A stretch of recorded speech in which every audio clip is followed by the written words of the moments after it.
ప్రార్థన చూసినప్పుడు, దేవా నా ప్రార్థన ఆలకించయ్యా, నువ్వు కాకపోతే నాకెవరు లేరు, నువ్వు కాకపోతే నాకు ఎవరు చేయలేరు, నువ్వు కాకపోతే నాకు సహాయం లేదు, నువ్వు కాకపోతే నాకు విడుదల లేదు, నువ్వు ప్రభువా నా దిక్కు ప్రభువా, నేను పొరపాటు చేశాను ప్రభువా. ఈరోజు ఎంతమంది నిజంగా హృదయపూర్వకంగా పశ్చాత్తాపడుతున్నారండి?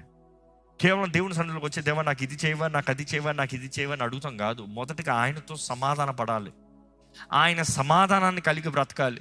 మొదటిగా దేవునితో సమాధాన పడితే చాలు. బైబిల్ మొత్తంలో చూడొచ్చు, అనేక మంది భక్తులు ఎప్పుడైతే దేవునితో సమాధాన పడతారో వెంటనే దేవుడు వారి పక్షాన పోరాడతాం, వారి పక్షాన కార్యం జరిగిస్తాం, వారి జీవితంలో జయమిస్తాం. ఈరోజు మిమ్మల్ని అడుగుతున్నా, దేవునితో సమాధానం పడి ఉన్నారా? దేవునితో ఐక్యత పడి ఉన్నారా? దేవునికి మొదటి స్థానం ఇస్తున్నారా? ఒక మాట అడుగుతాను, దయచేసి తప్పుగా తీసుకోవద్దు, నేను ప్రశ్నలు వేస్తాను.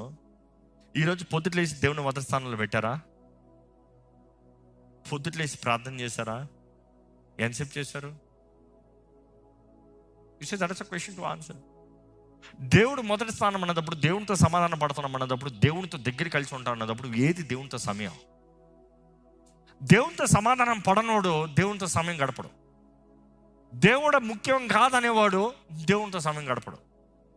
దేవుడే ముఖ్యం అనేవాడు దేవునితో సమయం గడుపుతాడు. ఇదిగో నేను